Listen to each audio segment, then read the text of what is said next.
Okay.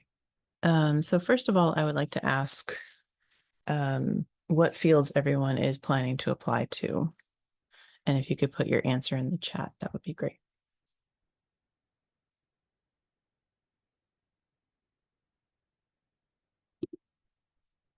Optometry, awesome. MD, dentistry, DO, speech language pathology, great. MD, DMD, DO, public health, OD, MD, nursing. Okay, so we have a good variety of fields represented here today. I will be presenting about writing personal statements for any kind of health field, but I will also touch on some things that are specific to certain fields along the way. So, without any further ado, let's go into presentation. So my name is Elizabeth Barajas. I am an HPA staff advisor. And again, I will be presenting on writing personal statements for any kind of health profession that you will be applying for. And I will make sure I have the chat open. So again, if anyone has any questions during the presentation, I will pause every once in a while to see. But if you have any questions in the meantime, please feel free to raise your virtual hand and or put your question into the chat. Okay. So there's some things to keep in mind when you are drafting your personal statement and also eventually writing your personal statement. So we'll go through some of these here. The focus is on you. That's why it is called a personal statement. You want to be sure that you're talking mainly about yourself and what you want to be able to do as a fill in the blank health professional for your patients. So it could be, I want to be a doctor for these reasons. I want to be an optometrist for these reasons. And we'll talk about some of the reasons that people have for going into those health professions that you could potentially expand on in your own statement. And it's important to, actually going back to the previous one, to focus on you. It's important to, even if you're telling stories from other people's experiences, which is possible, to keep the focus on yourself. So if you're talking about a family member who had a care provider who hopefully was a good one, then you can tell that story, but you also want to get very quickly into how did that story influence you and your desire to go into this field, and then therefore what you want to do for your patients in the future. And then so that kind of led into the next one of why this field. So what have you done to explore this field? What have you done to decide that this is the field that you want to go into? What have you done to be able to see what people in that field do for their patients or for people in general? So that could be through shadowing. It could be through working alongside doctors or PAs or dentists in whatever positions you've had. It could be through research. It could be through a lot of different things. But you'd want to be able to show that you understand what people do within that field and that that is the field that you are interested in. And then one of the essential parts of your personal statement is to think about what value do you bring to the field. And in that sense, it's you think about not just wanting to help people and loving science, for example, wanting to go into healthcare. We hope that everybody does who wants to go into healthcare. But it goes beyond that. What do you bring in terms of your ability to maybe educate people on difficult concepts or difficult topics? Because often as a healthcare professional, you'd be working with people who are maybe just getting a diagnosis, a difficult one, or maybe dealing with a difficult disease, or dealing with insurance issues, or dealing with whatever they might be going through, and you would need to be empathetic and listen carefully and be able to educate them on their resources that are available to them, or what their diagnosis and their treatment entails, all of those things. So it doesn't mean that you have to be someone who does all of those things at the same time, but those are often things that are involved in providing care to people. And so if you can show through some stories how you've worked towards that ability and essentially that goal, then that can make your personal statement very personal to you and also very detailed. And that leads also into what kind of person are you going to be? So there, like I mentioned before, are you going to be the kind of optometrist who explains to people the importance of getting yearly eye checks, even if they don't wear glasses, for example? Or are you going to be the kind of dentist who emphasizes preventative care for people's oral health of brushing their teeth and flossing every day? Are you going to be the kind of doctor who can explain difficult concepts to people, maybe who don't even speak the same language as you, maybe through an interpreter or in your own ability to translate and speak to people in other languages? And you're going to be a very patient person. You're going to be the kind of person that they'd want to meet more than once and, you know, have by their side throughout their care. So these are just things to think about as you go through the drafting, brainstorming parts of your statement. But these are going to be really important pieces because essentially the personal statement is a place for admissions committees to see who you are beyond all of your other metrics. So your grades, your test scores, maybe your MCAT, your OAT, your DAT, your GRE. I know there's a lot of letters I just threw out there, but those are for certain fields you would take those tests. And any kind of grade trends that you've had. So if you had an upward trend in your grades, they'll see that as well. But they won't necessarily know who you are until they read your personal statement and maybe your experience descriptions, which we'll talk about next week. So this is a place for you to be able to represent yourself. And this kind of leads into what I was saying before of fill in the blank, like I want to be a doctor, for example, so that I can educate my patients on their diagnosis and treatment and help them to advocate for their own health. I just kind of made that up as I went. So of course it's going to be more refined than that, but that is specific. It goes beyond loving science, wanting to help people, and it goes into what particular qualities do you bring to the field, what you understand about what doctors can do, what you can do for people, and then also what have you done already for people to show that you've worked towards that goal already. So I recommend having that goal statement as some of you may have heard of a theme within your statement. You don't have to have a theme.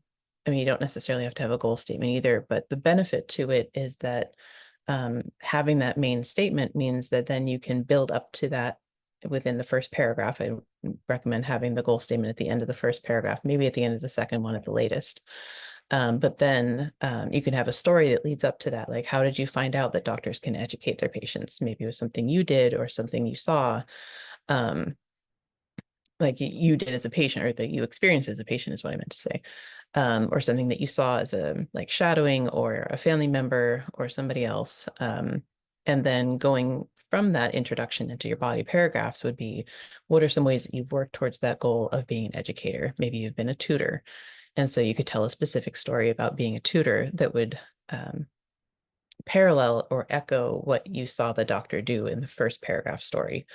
And then show I've worked towards this goal in this way. And then the next paragraph could be a step up from there in terms of your abilities. Maybe you then become a clinical research coordinator where you're educating people going into this clinical research on the benefits of it. And then you're kind of combining that healthcare interest that you have and also the education interest. So it shows kind of a progression of your abilities over time.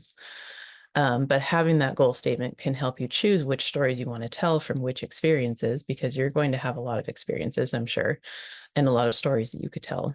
So that can help you to narrow it down because the personal statements can be quite short. We'll talk more about the length in a few slides here. So I've already mentioned kind of themes going into that. I would recommend avoiding a theme along the lines of being a doctor is just like playing basketball. I have seen that come through. And I mean, we were able to work with it to find something else that was more specific to that person of essentially what value did they bring to the field. But having something like that other one can be very forced or feel like it's not really genuine to the person who's writing it. And it doesn't really tell the reader much about them. It tells them that they have an interest in basketball, for example, but it doesn't tell them all the things that you could tell within these stories that I'm suggesting.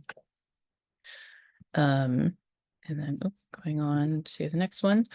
So I've been using the word show a few times, but what you want to do with your stories is have a balance between showing and telling.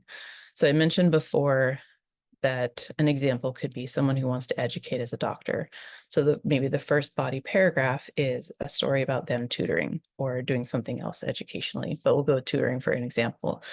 So then it could be, because of, so starting that paragraph, because of the experience that I had watching Dr. Smith or whoever educate their patient, I wanted to explore how I could begin to be an educator. So I sought out an opportunity to work at the Academic Assistance and Tutoring Centers as a tutor for chemistry. I'm just making this up as I go, but then they could say, one day someone came in who was very frustrated with chemistry, didn't understand why they needed to know anything in that class. They were thinking about dropping out because they weren't doing well. And so I just sat down with them and talked to them about what they were struggling with and how what was going on so far in the class, and made sure to listen carefully, make eye contact with them, and they shared whatever, something. And by the end of the session, we were already starting to work on some more problems or some problems within chemistry.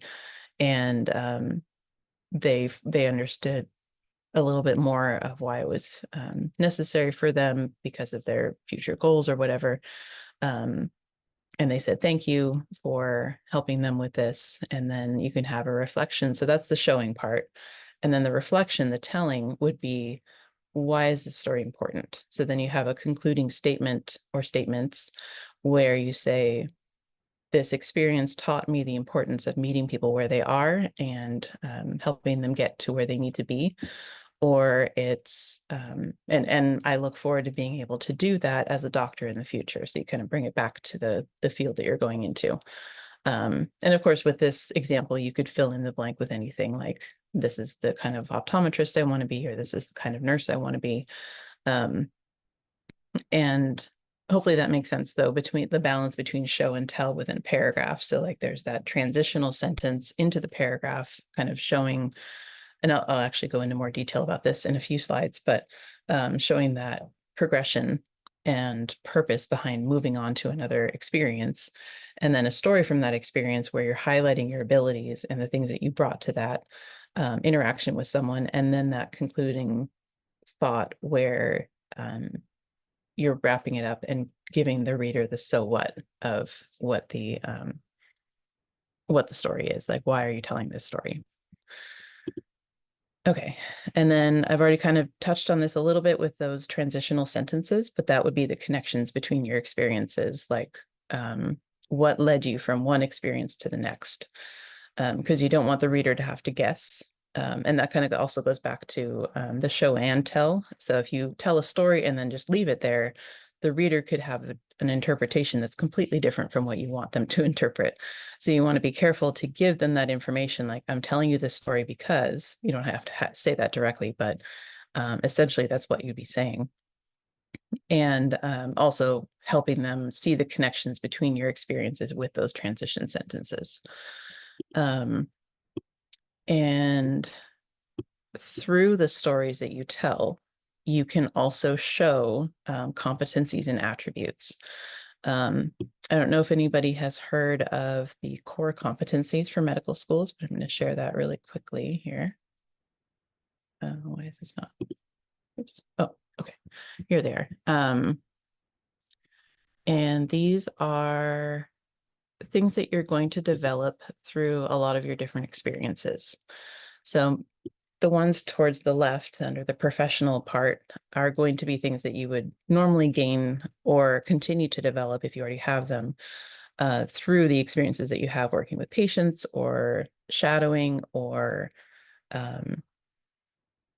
working alongside other healthcare professionals, or could be in your, like if you've joined clubs and you have leadership experience, or even if you don't have leadership experience, I should say, that would still be valuable.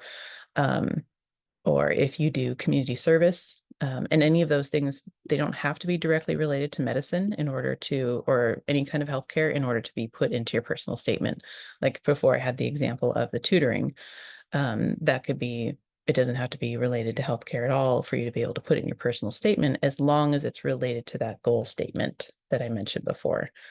So again, these are the things that you're going to develop in your experiences. I know it says AAMC core competencies, which is related to medical school, but I think that this is very relatable to a lot of different fields.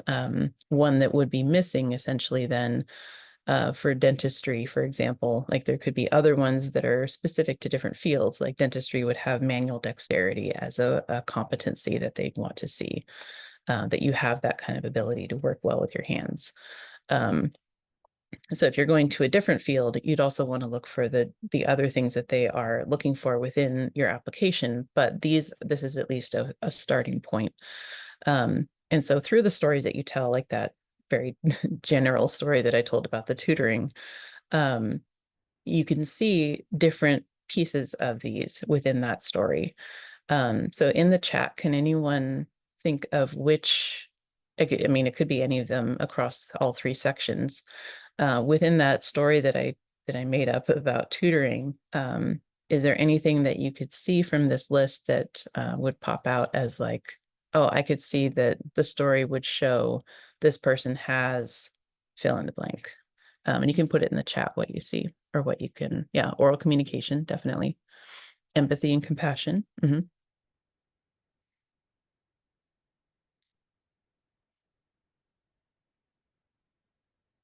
Commitment to learning. Yeah, definitely.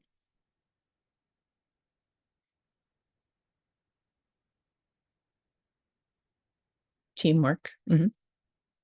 Yeah. And so again, I didn't go into great detail with the story that I was telling.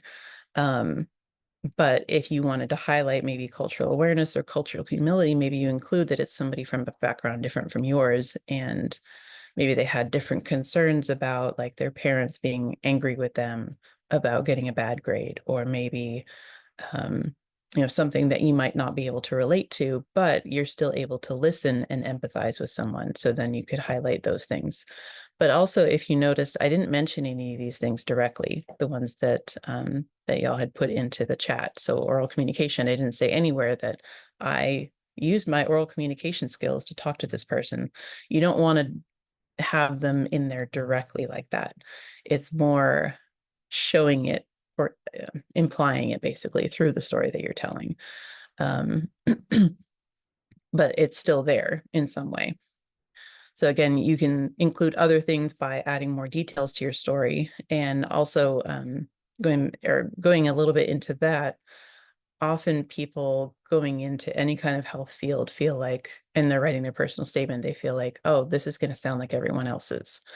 But that's okay. You have a limited number of experiences that you can get before you go into those fields. But when you're talking about your specific experience, so go back to that tutoring story where they were working with that person, maybe that person had come in the day before and worked with someone else and had a completely different experience, even though they're in the same room with the same people around them. But that other tutor the day before was just a different person. So they brought something different to the interaction. And then you came in the next day and you had this interaction with them. So really highlighting, what do you bring to these experiences? And how did that specific story go? Like maybe you were able to think of something that they could relate to, like a metaphor or something really cool that you can do with chemistry that maybe they'd never heard of. And so you're able to kind of relate to their interests. And that would show here, that would show resilience and adaptability. Like if they're not responding to something, you think of something different. But just really highlighting your own skills and abilities. And that might take a bit of introspection. I mean, a lot of what you put into your personal statement is going to take a bit of introspection, but it's really important to think about what do you bring to these interactions, because sometimes people think, oh, well, anybody would have done that. Anybody would have connected with this person over that, or anybody would have sat down and listened to this person. But that's unfortunately not true. Not everybody would do that. So really highlight the things that you bring to the interactions. Okay. Any questions so far?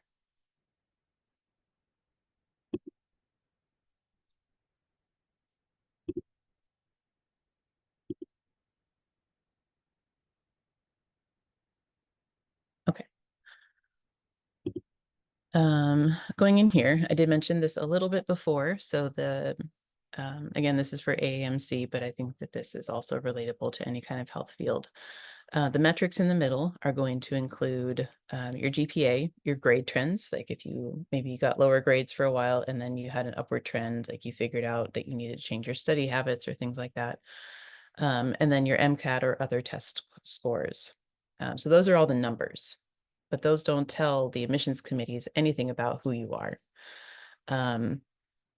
That's when we get into the bigger circle of those attributes. These are the things that you are developing in your experiences. You may be coming into your experiences with these already, like speaking certain languages or coming from a certain background, being a certain age, certain sex or race or sexual orientation or ethnicity. But you can still use those in order to connect with people and, going back to the previous slide, develop those core competencies for yourself. But these can all be very helpful in relating to patients and relating to other people in your experiences now, and also talking about what you would bring to any kind of healthcare field. So things like maturity, if you're a little bit older and going into school, you can definitely play that up of what kind of things have you been able to do, what skills and attributes have you been able to develop over a longer period of time than some other applicants. Or things like your individual interests. For example, in that experience with the tutoring, maybe you were able to relate to that person because you both loved basketball and you figured out some way of relating to them and relating to the subject matter in that way. And maybe, providing healthcare to particular communities, being from a certain ethnicity, maybe that has helped other people to feel more comfortable with you. More comfortable to open up and ask questions or to share their concerns about their health, things like that. So all of these things can be valuable or are very valuable to your application and to your future career within that healthcare field. So definitely bringing these things in throughout your application, including in your personal statement, your experience descriptions, in your secondaries. They'll also come through in your letters of recommendation, but those will be from someone else. So you wouldn't have as much control over those. You can still ask, you can say, I feel like you could speak to, like, even if we go back to the core competencies, you can ask for letters of recommendation based on, like, dear Professor so-and-so, I feel like, obviously you'd have more than this in that request, but I feel like you could speak to my knowledge of human behavior and living systems and my critical thinking ability. So I'm asking you for a letter of recommendation. And then it can also go into this as well. Any questions about this part? Oh, sorry, I meant to go into the circle that's around that. So the other two circles, the experiences, those are sometimes those are things either that you are getting involved in, but also it could also be things that are happening around you. So that's like the outer circle, is the cultural events, historical, world, and political events. Those are how all of those things are affecting the rest of them. So for example, COVID is a world event, I think that would qualify. And then that has changed a lot of things for a lot of people and affected a lot of the inner circles based on that. But that's just one example. So other things can come into play as well. Okay, sorry. Did anybody have any questions about this part?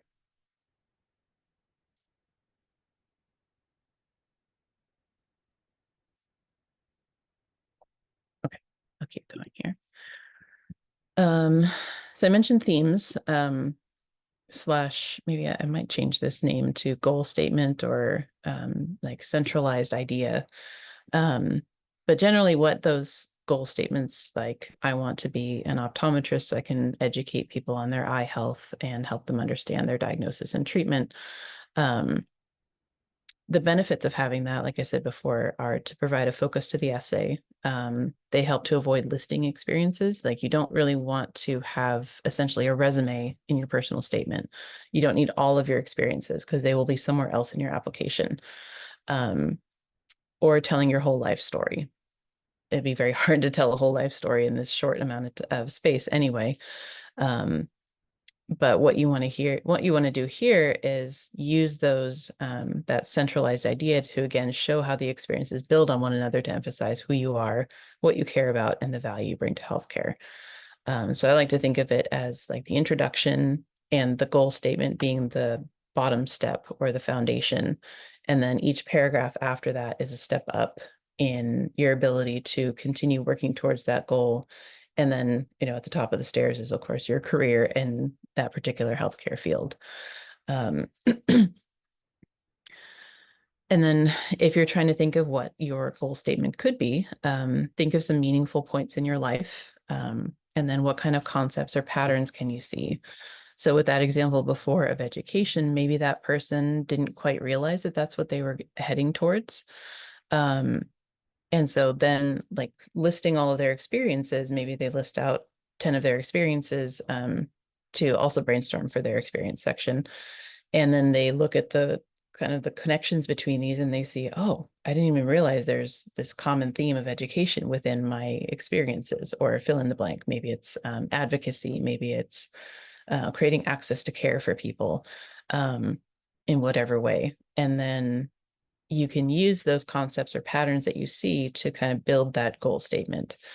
And I should say too, it doesn't have to just be one thing. Like maybe it's, I want to advocate for my patients as a dentist by providing education and increasing access to care. So maybe there's a few different things that go on in there. You just don't want a huge amount of things because then it's hard to fit those into the limited amount of space that you get. And of course, if you have any questions while you're doing your brainstorming and you're struggling to find what could be a centralizing idea within your essay, or what kind of stories you want to tell, we can help you with that, definitely. Okay, so I've been talking about how short these character limits are. These are all characters with spaces, which is, of course, makes it less than characters without spaces. So that would be 5,300 is the most of any of the fields. That would be for allopathic medicine or MD, or osteopathic medicine for DO. Podiatric medicine, DPM, is 4,500 characters. Physician assistant is 5,000. Nursing is very different between programs, as some of you may know who are applying for nursing programs. Veterinarian is 3,000. Dentistry, optometry, pharmacy, and physical therapy are all 4,500. Now, this is not an extensive list, of course. So if your intended field is not included here, it will likely be around 4,500, but it could be a bit different depending on the field. Okay. So some things to consider for any of these health professions, because the prompts can be a little bit different, but essentially they're asking, why this field? Why do you want to be a doctor? Why do you want to be a physical therapist? Why do you want to be a dentist? So thinking about, why have you selected this healthcare field and not something else? I should say that you don't have to say why you don't want to be something else in your essay. You don't have to say, well, I want to be a doctor and not a PA or a nurse because of this, or the vice versa, because that takes up extra space. And what you can really focus on is the benefits for you of being a doctor or being a nurse or being a PA. You can have those in your mind, of course, when you're drafting, because that can help to figure out, why do I want to be a doctor and not these other things, but you don't have to write about those. And then what motivates you to explore this field and gain more experience, like to continue in the field. And then, like we've been talking about, what value do you bring to the field and how can you show it? So that leads to breaking these down further, because these are still pretty big questions. And sometimes people can get stuck on this part. And so I mentioned before, think beyond just wanting to help people and go into what's driving you to help people. Who do you want to help and why? Is it elderly people? Is it children? Is it people in rural areas or urban areas? Is it people with limited access to healthcare? Is it people from a certain backgrounds that maybe you've grown up around and you saw the healthcare disparities, or you experienced them directly? So just thinking about those kind of questions, breaking this down and doing some journaling or doing some free writing on this can be helpful. So it could be an series of experiences that made you aware of what you could do in this field. Could be you as a patient or you as a caregiver. It could be, and I should say too that if you don't feel like you've had that light bulb moment, I have yet to meet anyone who's had that light bulb moment, and I've helped thousands, I think, at this point, of people with their personal statements. So for most people, at least all the ones that I've met, it means that like their decision to go into healthcare didn't necessarily happen in a single moment. They didn't just wake up one day and say, I think I'm going to be a physical therapist. Cool. They just find out through over time, like maybe they had an experience early on where they had a physical therapy appointment and it was really helpful, but they didn't really think, okay, I want to do this. And so they went through some more experiences, and they found that they really liked helping people recover from injuries. And then they kind of put it together like, oh, I want to be a physical therapist. So it's often when someone is thinking about all those experiences in the past, like making that list of experiences and seeing those connections between things. And so don't feel like you have to have had that light bulb moment. It's, often just a journey of discovery for yourself. Okay, and then the next set of questions here is what keeps you interested in this field? Even when things get difficult, maybe not being able to find experiences or struggling with your grades, but you didn't give up. You've gotten this far, you're getting to the point of applying. What has kept you interested? What is it that you've done to develop this interest over time? What kind of experiences have you gained that show that development? Why do you want to help? And I mentioned this before, but why do you want to help people specifically through this field? Like, why do you want to be a PA and not a nurse? And why not another field? Again, or you don't have to write about this, but if they ever do ask you, like in your interviews or in a secondary or supplemental application, you don't need to put down any other fields. You would just say the benefits of being in that field specifically. Any questions here? I know it's a lot of questions to think about. And this presentation will be posted on our website with the, I believe it's just the recording, but you'll be able to see these again if you haven't been able to take pictures or anything. Okay, does anyone have any questions though?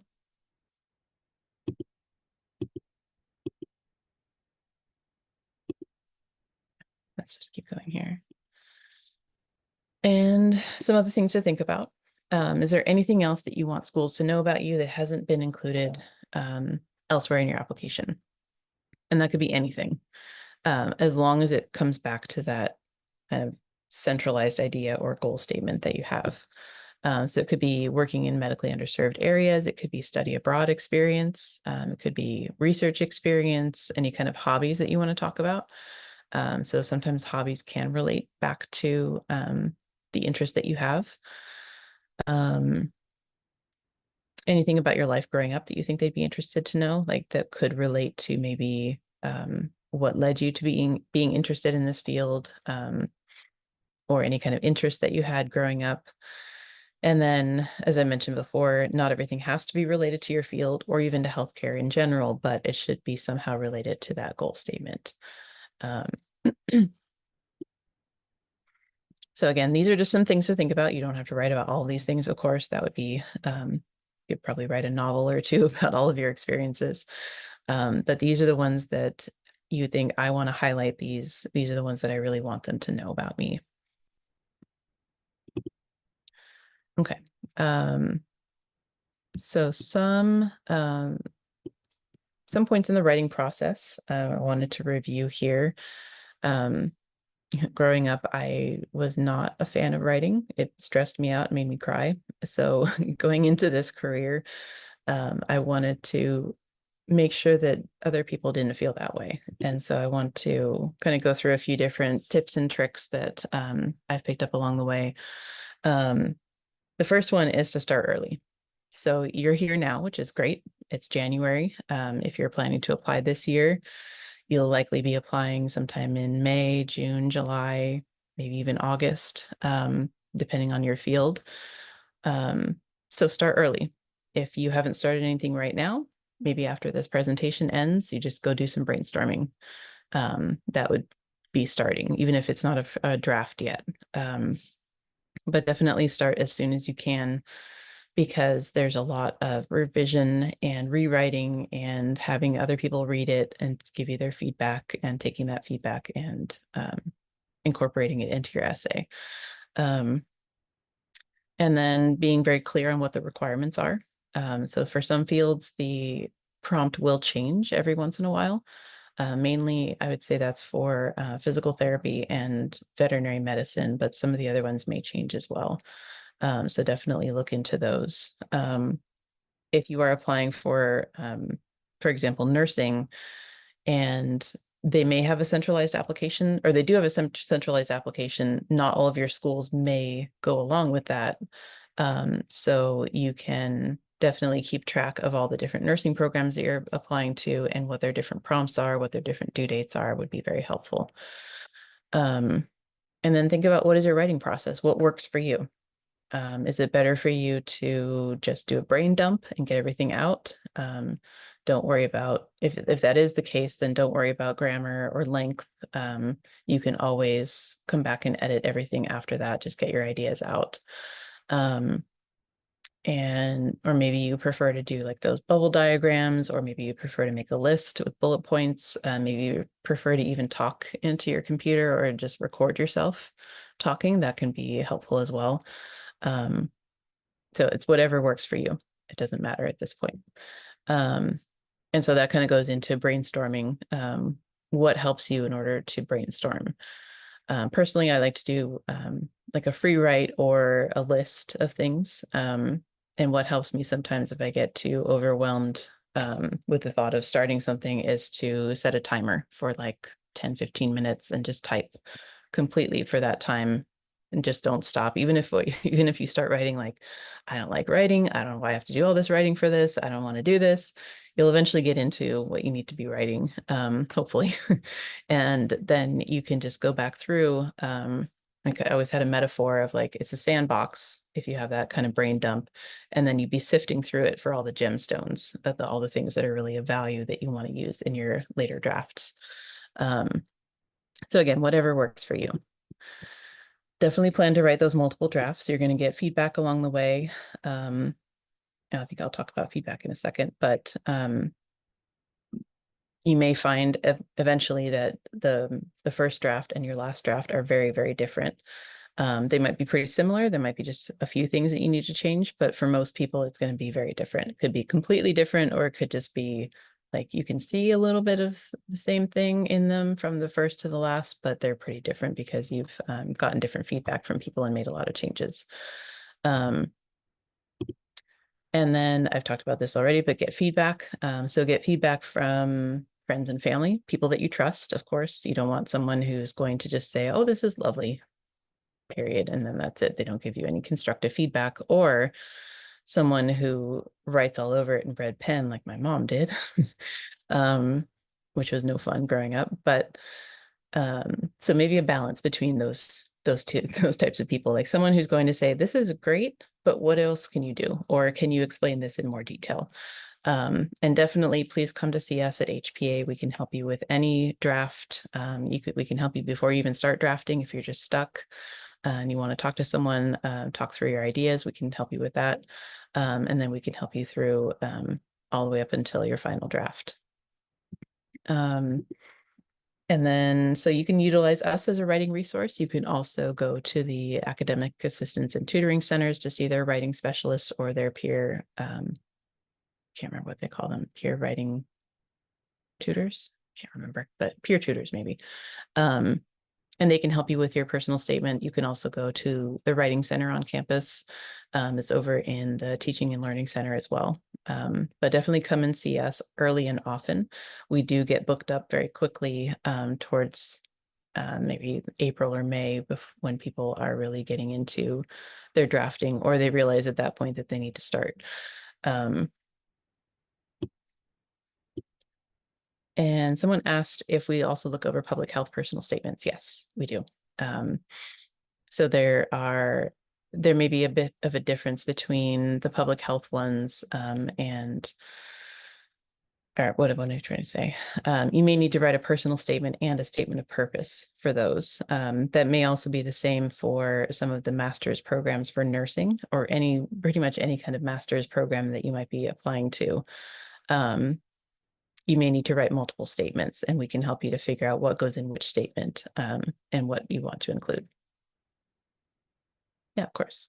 So if you haven't already, I would definitely start keeping a journal of your experiences. You can keep this journal alongside your drafting. And the reason for it is that you can write down the impressions that you get, or the stories, or like the experiences that you've had. It could be positive or negative. Within your experiences, like that tutoring experience that I mentioned, or a patient interaction or anything, because we might think that we're going to remember these things, but it's, with all the other things that you're doing at the same time, it's hard to remember little details sometimes. So definitely write those things down. And then you can come back later and see if you want to use them in the personal statement, or in experience descriptions, or in secondaries, or even for your interviews. And other application writing. So I did mention a few things, writing for the person, the experience descriptions and the secondaries later on. And I wanted to say also that it's important to think about, it's important to think about not worrying, or it's important to remember not to worry about what goes into your draft at this point, or how long it is, or how it sounds. Just, again, get your ideas out and on the page, and then you can decide, okay, do I want to use this here? Do I want to use this here? If you end up not using it for your personal statement, you could still use it for your experience description, or for your secondaries, or again, for your interviews later on. So I say, don't throw away any of your writing. It's likely to be valuable at some point, even if you don't use it for the personal statement. So just keep it all, maybe keep multiple documents, whatever works best for you. But I've had a lot of people who think, oh, I wish I kept that because it was a really good description, or, oh, I remember I have that here, let me put that in here. And then all of a sudden, something that felt like maybe was missing from their personal statement makes sense. So definitely keep all of that, please. It helps us to help you. And then it can also be helpful for you not to have to rewrite it later on.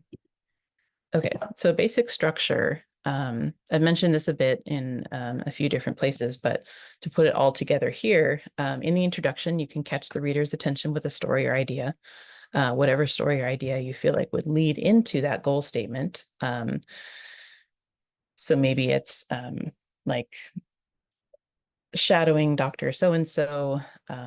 I saw them work with a patient who was struggling with a cancer diagnosis and didn't understand the different options available to them. So the doctor, took the time to explain each option and how that might fit into their concerns, or their responsibilities, like how they could manage, running a household, and also getting chemotherapy at the same time, whatever it is.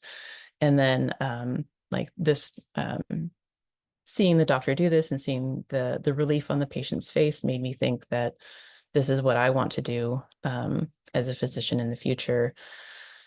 And being able to explain difficult concepts to people and help them feel like they can understand the whole process for their health. I just made that up. So, anything like that, but you want the story to directly relate into that goal statement, and bring it to yourself. Like I said at the very beginning, you can talk about other people, but here you want to bring it to yourself. Like, why am I telling this story? Because it leads directly into why I want to be a doctor. And then the body paragraphs, again, would kind of show that development of your theme, like going up the stairs, building on your previous experiences to then do more for people. And showing those connections between the experiences and how each one is built upon the others, furthering your interest in the field, and then also, again, showing the value that you bring.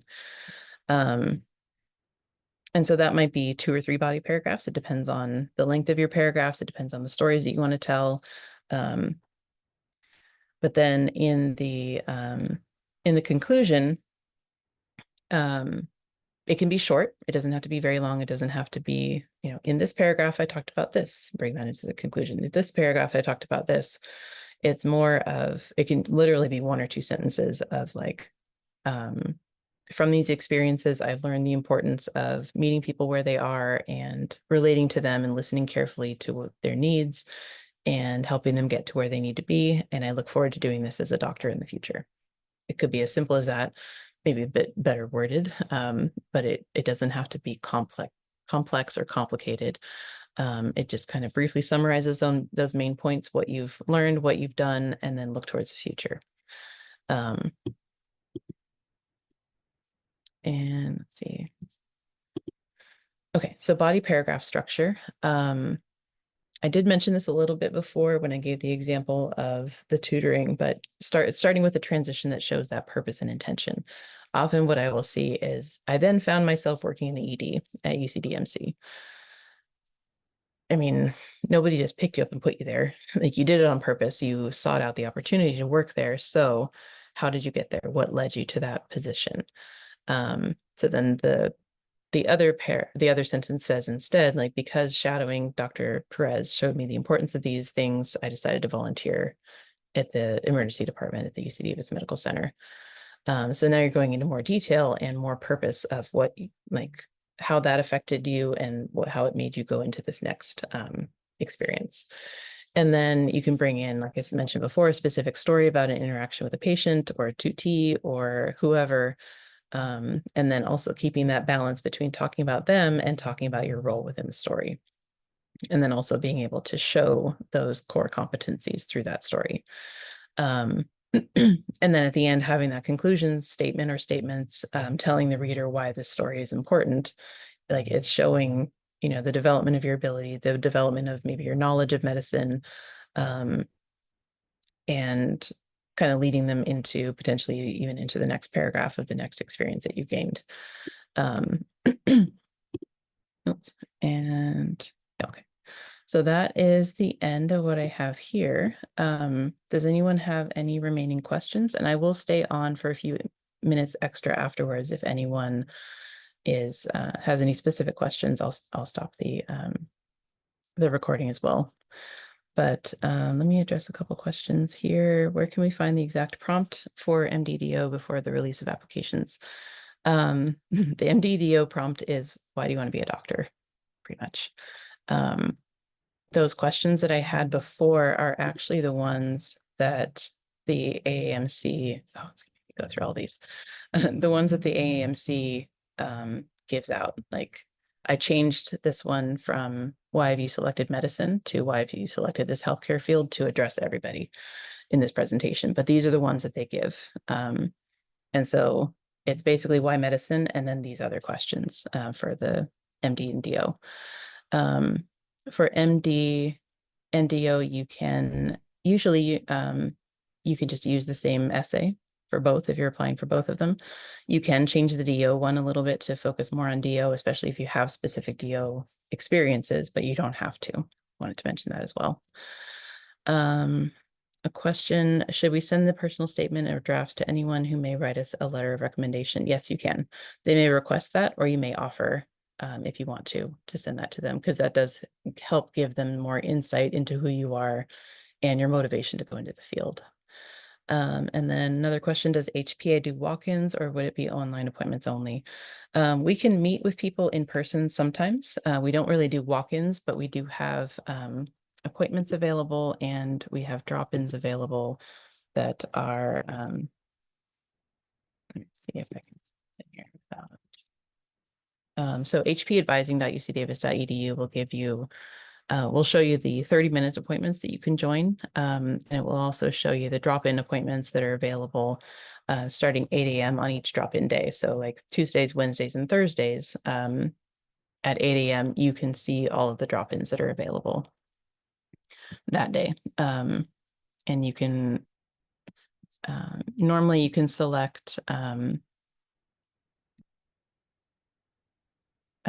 either a phone appointment or a Zoom appointment, but some people do have the